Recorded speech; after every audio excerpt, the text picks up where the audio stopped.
அப்பா, ஆ நீங்க எதை நினைச்சியும் கவலைப்படாதீங்க. டாக்டர் சொல்லிட்டாரு, இனி எந்த பெரிய பிரச்சனையும் வராது. எடுத்த டெஸ்ட்ல எல்லாமே கரெக்டா இருக்கு. சீக்கிரமாவே ஆபரேஷன் பண்ணிடலான்னு சொன்னாரு. இதுல கவலைப்படுறதுக்கு ஒண்ணுமே இல்லப்பா. நீங்க தைரியமா இருக்கணும். எனக்கு என்னம்மா பயம்? நீ இருக்கிறப்ப எனக்கு என்ன? நான் எதுக்கு பயப்படணும்? உன்ன மாதிரி ஒரு குணவதிய மகளா நான் அடையிறதுக்கு போன ஜென்மத்தில் சத்தியமா நான் புண்ணியம் பண்ணி இருக்கணுமா? பெத்த பிள்ளைங்களே இந்த காலத்துல வந்து பெத்தவங்கள கொண்டு போய் முதியோர் உள்ளத்துல சேர்த்துடுறாங்க. ஆனா நான் பெத்தவ இல்லையம்மா, உங்க அம்மாவோட 2வது புருஷனா. ஆனா நீ என்ன சொந்த அப்பாவை நினைச்சு எவ்வளவு செஞ்சுக்கிட்டு வர்ற. இது பாருங்க, இப்ப எதுக்கு அதை பத்தி நினைச்சிட்டு இருக்கீங்க? என் அப்பாங்கிற ஸ்தானத்தை விட்டு நான் உங்களை வேற இடத்துல கற்பனை கூட பண்ணி பார்க்கல. நீங்க அதெல்லாம் நினைச்சு கவலைப்படாதீங்கப்பா. நீங்க நல்லபடியா உங்க உடம்ப பாத்துக்கங்க. டாக்டர் ஆபரேஷனுக்கு கொஞ்சம் டைம் இருக்குன்னு சொல்லியிருக்காரு. அது வரைக்கும் நீங்க ஹாஸ்பிட்டல்ல இருந்தீங்கன்னா அந்த சூழ்நிலை உங்களை இன்னும் சோர்வாக்கிடுங்கிறதுக்காக தான் நம்ம பழைய வீட்டுக்கு கூட்டிட்டு வந்தேன்.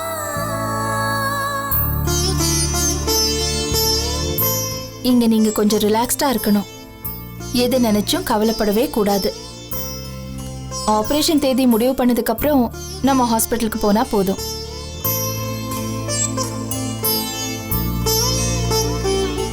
அது வரைக்கும் வாரத்துக்கு ஒரு வாட்டி நம்ம டயாலிசிஸ் பண்ணிட்டு வந்தாலே போதும். மற்றபடி எதை நினைச்சும் கவலைப்படாதீங்கப்பா.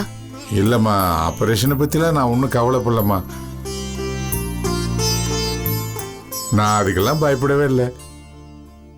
பெத்த அப்பனுங்களுக்கு என்னம்மா வேணும்? பிள்ளைங்களாம் நல்லா இருக்கணும், அவ்வளவுதானே.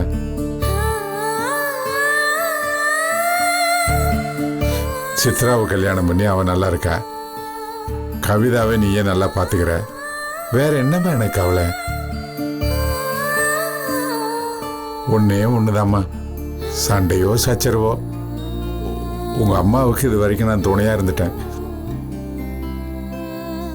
நான் போயிட்டா அவளை பாத்துக்கிறதுக்கு ஒருத்தருமே இல்லையா? அதான்.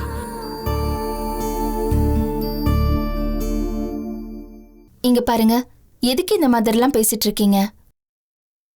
நீங்க இன்னும் பல வருஷத்துக்கு எங்க கூட சந்தோஷமா இருக்க போறீங்க. அக்கா, டெய்லி வரணும்னு ஒன்றும் அவசியம் இல்லக்கா. நானும் கவிதாவும் மாறி மாறி அப்பாவை பாத்துக்க போறோம். ஏய், நீ எப்படி பாப்ப? உன் புருஷன் இங்க இருந்து அப்பனை பாக்குறதுக்கு விட்டுருவானா? இல்லம்மா, அவர் ஆல்ரெடி வேலை விஷயமா வெளியூர் போயிருக்காருலம்மா. நான் வீட்டுல தனியா தானே இருக்கேன். நான் வந்து அடிக்கடி அப்பாவை பாத்துக்கிறேம்மா. அவர் ஒன்னும் சொல்ல மாட்டாரு. சரி சரி, அப்போ நீ வந்துட்டு போ. சரி, அப்படியே 2 பேரும் மாத்தி மாத்தி அப்பாவை பாத்துக்கங்க. நீ இங்க இருக்கும்போது சாப்பாடு கீப்பாடு வேணும்னா அவளை அங்க அமுச்சு விடு என்ன. அவ எங்கேயாவது போனானா நீ இங்க இருந்து பாத்துக்க என்ன. காலேஜ் போறதுக்கு மட்டும் நீ அந்த வீட்டுக்கு வந்துடு. படிப்பை விட்டுட்டு இதான் சாக்குன்னு இங்கே இருந்துடலாம் நினைச்சிடாத. அம்மாடி, நம்ம கிளம்பலாமாடா? அப்பா, அம்மாவை இங்கே இருக்க சொல்லுங்கப்பா. அங்க போனா தேவையில்லாம பிரச்சனை உண்டாக்குவாங்க. ஏற்கனவே அங்க உள்ள ஆட்களோட இவங்களுக்கு ஒத்து வர மாட்டேங்குதுப்பா. இவங்க போடுற சண்டையால அக்காவுக்கு தான்ப்பா ரொம்ப சங்கடமா இருக்கு. என்ன போட்டு கொடுத்துன்னு கிடக்குற? ஆமா இந்திராணி, நீ எதுக்கு அங்க போகணுங்கிற? இது வரைக்கும் நான் ஹாஸ்பிட்டல் இருந்தேன். இப்பதான் நான் வீட்டுக்கு வந்துட்டேன்ல. நீ இருந்தா உன் முகத்தையாவது நான் பார்த்துக்கிட்டே இருப்பேன்ல. ஆமா, உன்னை நான் பார்த்துக்கிட்டே இருந்தேன்னா அப்புறம் நான் போய் ஆஸ்பத்திரியில் படுத்துக்கணும். யோ, நான் என்ன வேலை வெட்டி இல்லாம அந்த வீட்டுக்கு போயிட்டு வந்துட்டு இருக்கணும்னு சொல்றேன். என் பொண்ணு மீனாட்சிக்காகத்தான். யா, அந்த வீட்ல ஒவ்வொருத்தையும் ஆளுக்கு ஏமாத்திட்டு இருக்காளுங்க. அந்த குடும்பத்துக்கு மூத்த மருமகளா போய் என்னென்ன பண்ணி இருப்பா. அந்த நன்றி விசுவாசம் அங்க இருக்கிறது எதுங்களுக்குமே இல்லையா? ஐயோ, கண்ட கண்ட பிச்சைக்காரிங்க ஒன்னும் இல்லாதவங்களை எல்லாம் அந்த குடும்பத்துக்கு மருமகளா கொண்டு வந்தா.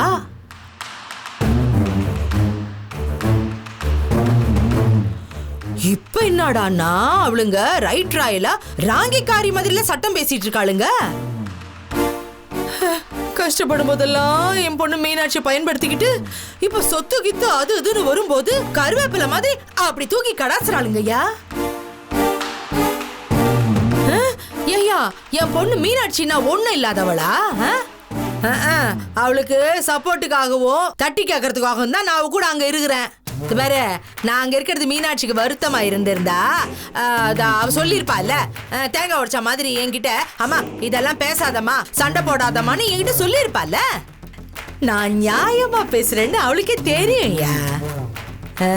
மண்டைய ஆட்டு எல்லாத்துக்கும். நீ சொன்னதுக்கு தாமா தலையாட்டுறேன். நீ பிறந்ததுல இருந்தே நியாயமா தாமா பேசிட்டு. அது உனக்கு தெரிஞ்சா சார் தான். மடி மீனாட்சி கிளம்பலாமா? அக்கா, நீங்க ஒன்றும் கவலைப்படாதீங்க, நாங்க அப்பாவை பாத்துக்கிறோம். சரிம்மா, நீ கிளம்பு. ஒன்னும் பிரச்சனை இல்லைல்ல. எல்லாம் தலைவிதிப்படி நடக்கட்டும்பா. பாத்துக்கோ சித்ரா. அப்பா, தலைவிதின்னு அக்கா யாரு சொல்லிட்டு போறாங்க தெரியுமா? அம்மாவை தான்ப்பா சொல்லிட்டு போறாங்க. அம்மா பத்தி சொல்லி கிழிக்கிற ஏண்டி? உங்களை பெத்து போடுறதுக்கு ஒரு அம்மா வேணும், நீ காலேஜுக்கு கீழேஜுக்குன்னு படிக்க அனுப்புறதுக்கு ஒரு அம்மா வேணும்.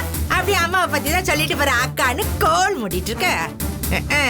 அவ சொல்லிட்டு போற கணக்கு வேற, நீ பேசுற கணக்கு வேற. அவ தலைவிதிய மாத்தி எழுதி காமிக்கிறேன் பாரு. ஒழுங்கா இருந்து அப்பனை பாத்துக்க.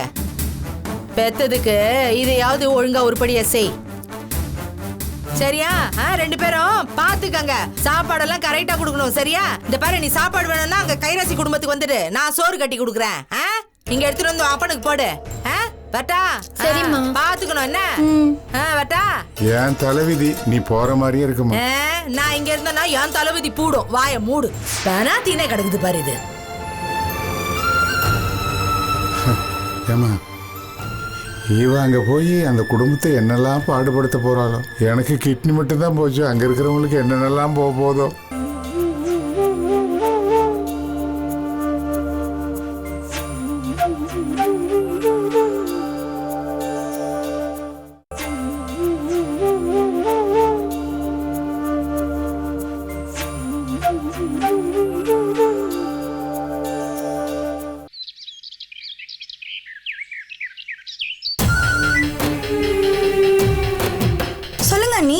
உமா, நான் வெளியே இருக்கேன், வா.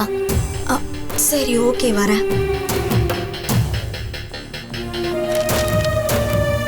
இதுவரை இங்கதான் உட்காந்துட்டு இருக்கான்.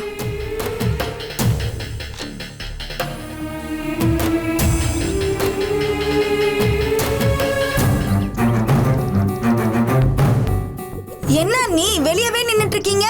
உள்ள வர வேண்டியதானே? எதுக்கு இங்க நின்னுட்டு இருக்கீங்க? உங்களை யார் என்ன சொல்ல போறாங்க? என்ன யார் என்ன சொல்லுமா? இது என் புருஷன் வீடு, எனக்கு இல்லாத உரிமையா இங்க? இனிமே யாராவது ஏதாவது பேசினா நானும் பதிலுக்கு பேசுவேன் உமா. உங்க அண்ணன் வரட்டும், அதுக்கப்புறம் உள்ள போலாம். இந்த மனுஷன் வேற விவரம் இல்லாதவரு. இவ்வளவு தூரம் வந்து விட்டுட்டு கடைக்கு போறேன்னு போயிருக்காரு. நானும் இங்க இருந்து அவருக்கு ஃபோன் பண்ணி சலிச்சு போச்சு உமா. போன இடம் வந்த இடம்னு இருக்காரு. உங்க அண்ணனை கட்டிட்டு நான் படுற அவஸ்தை இருக்கே. ஐயோயோயோயோயோ. உமா, எல்லாரும் வீட்டுல தானே இருக்காங்க, எங்கேயும் வெளியில போலியே? நீங்க போடல எல்லாரும் வீட்டுல தான் இருக்காங்க. ஆமா, நீங்க ஏன் வெளியில நின்னுட்டு இருக்கீங்க? வாங்க உள்ள போலாம். இல்ல உமா, உங்க அண்ணன் வரட்டும், நான் உள்ள தனியா வரல. அந்த மனுஷன் தனியா வந்தாலும் சரிப்பட்டு வராது உமா. அவரு நேரத்துக்கு நேரம் ஒரு மாதிரி பேசுவாரு, என்கிட்ட ஒரு மாதிரி பேசுவாரு, அவங்க அண்ணன் கிட்ட ஒரு மாதிரி பேசுவாரு. சரியான பச்சோந்தி. அண்ணி, நீங்க சொன்னா அவர் கேட்பாரு, அந்த நம்பிக்கை எனக்கு இருக்கு. யாருமா அந்த மனுஷனா? நீ வேற, யாராவது ஏதாவது சொன்னா போதும். அது வேற அவங்க அண்ணன் இருக்காரு.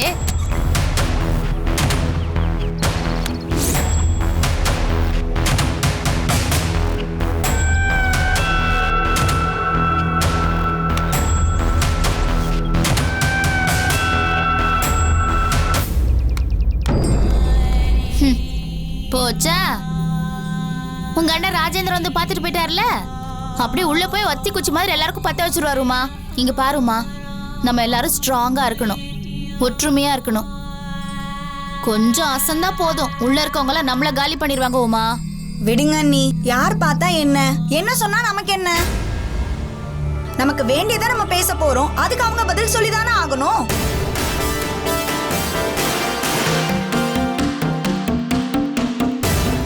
உமா, நீ இப்படி எல்லாம் பேசுறத கேட்கும்போது எவ்வளவு சந்தோஷமா இருக்கு தெரியுமா?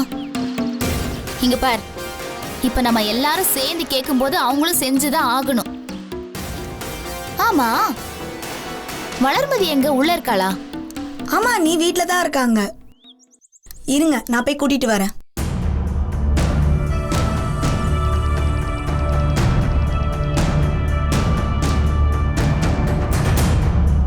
அப்பா இல்ல.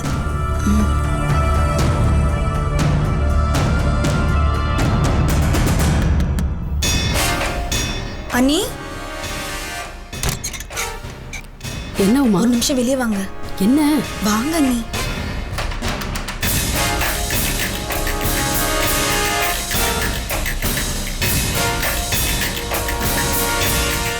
வாங்க வளர்.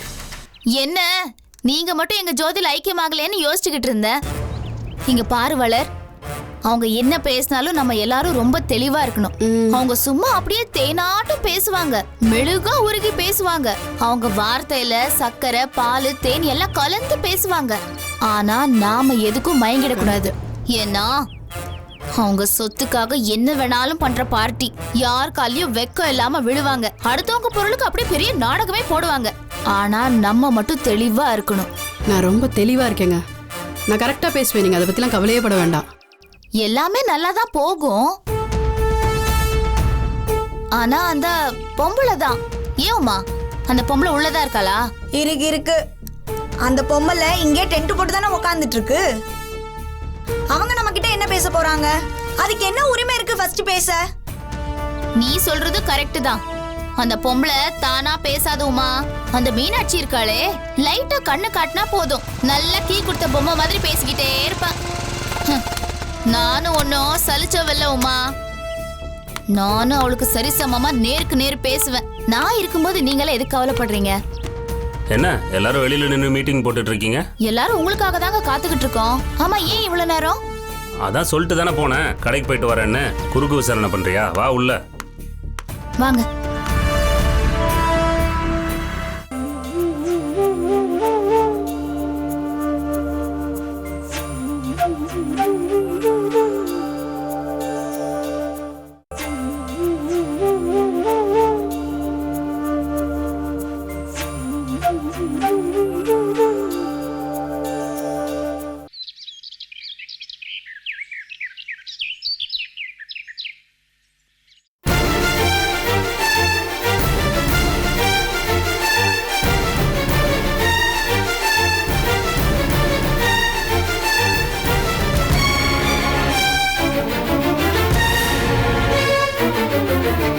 நீங்க என்ன பண்ணுவீங்களோ தெரியாது, பேசணும், முடிவு பண்ணணும்னு நேத்தே உன் பொண்டாட்டி வந்து பேசிட்டு சண்டை போட்டுட்டு போயிட்டா. என்ன விஷயம் சொல்லுங்க.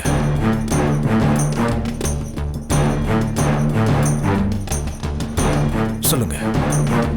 இல்லைண்ணா, எல்லாருமே பேசணும்னு சொன்னாங்க. நானும் வந்தா சரியா இருக்கணும்னு சொன்னதுனால வந்தேன். மற்றபடி முடிவெடுக்கணும் அது இதுன்னு ஒன்றும் எதுவும் இல்லை. ஏங்க இப்படி ஜவ்வு மாதிரி இல்லைன்னு இழுத்துட்டு இருக்கீங்க? இவ்வளவு நாள் கிளிப்புளிக்கு சொல்ற மாதிரி தானே சொல்லி இங்க கூட்டிட்டு வந்த.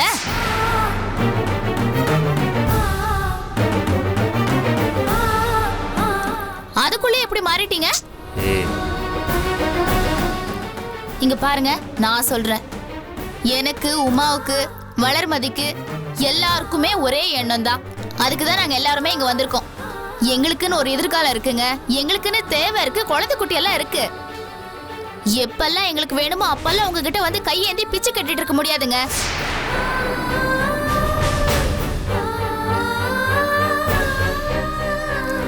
எங்களுக்கு எங்க பங்க பிரிச்சு கொடுத்தீங்கன்னா எல்லா பிரச்சனையும் இத்தோட தீந்து போகும். இல்ல குடும்பம் உடைஞ்சு போயிடும், அது இது நல்லா கதை கட்ட ஆரம்பிச்சீங்கன்னா அதெல்லாம் எங்களால ஒத்துக்க முடியாதுங்க. ஏற்கனவே எல்லாரும் ஒரு ஒரு இடத்துல தான் இருக்கோம். அது இழுத்து பிடிச்சு ஓட்டிடுவோம். ஊர் கூடி தேர் எழுப்போன்னு சொன்னா வேலைக்கே ஆகாது. ஏய் என்ன சும்மா ஓவரா பேசினே கிடக்குற? அன்னைக்கு அப்படித்தான் சொத்தை பிரிச்சு கொடுன்னு வந்த. முன்னாடி வரவு கணக்கு மட்டும்தான் இருக்குதுன்னு நினைச்சியா? நீ சும்மா இருமா. என்ன இந்த வீடு சொத்தை மட்டும்தான் வச்சு செலவு பண்றாங்கன்னு நினைச்சிட்டு இருக்கியா? என் பொண்ணு மீனாட்சி இந்த வீட்டுக்கு வரும்போது சொத்தோட தான் வந்தா. அவ கோடீஸ்வரி தெரியுமா? உன்ன மாதிரி பிச்சைக்காரின்னு நினைச்சுக்கிட்டு இருக்கியா? இதா ஈரு குச்சி உமா, இதுக்கு எவ்வளவு செலவு பண்ணா தெரியுமா? எப்படி நீங்க எல்லாருமே நன்றி கட்டத்தனமா மாறிட்டீங்க? அடிப்பாவீங்களா? தபார் இவ எல்லாத்துக்குமே கணக்கு வச்சுன்னு கிடக்குறா. எடுத்து காமிச்சான்னு வச்சுக்க, காலத்துக்கும் மிஞ்சாது.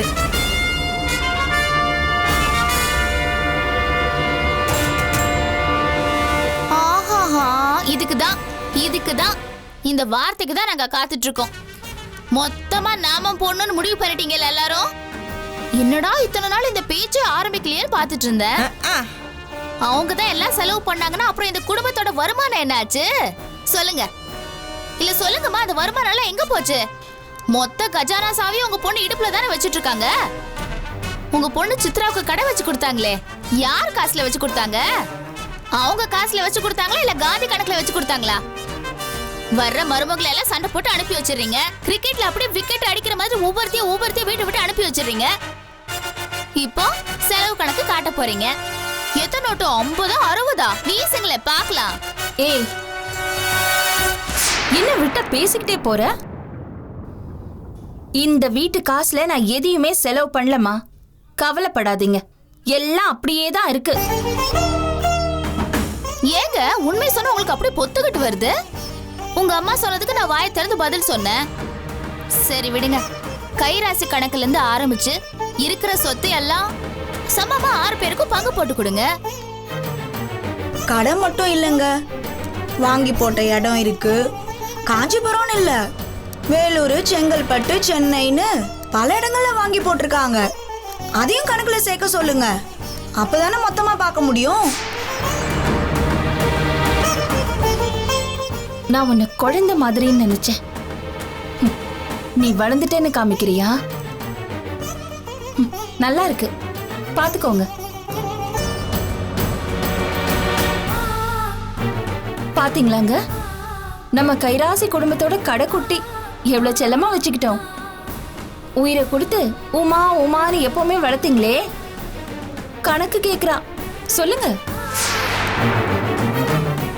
பாரு உமா, உனக்கும் ஒரு பங்கு இருக்கு. இந்த வீட்டுல எல்லாருக்கும் இருக்கிற உரிமை உனக்கும் இருக்கு. அதே மாதிரி சாந்திக்கு இருக்கணும் இல்லம்மா? அவகிட்டையும் பேசணும் இல்ல? ஏங்க அவங்க கிட்ட போய் பேசணும்? அவங்க தான் பக்கா சிங்சாங் அடிக்கிற பார்ட்டியாச்சே. அவ புருஷ அடிச்சு உதச்சா இங்க வந்து கண்ணை கசக்கிட்டு உட்காந்துக்குவா.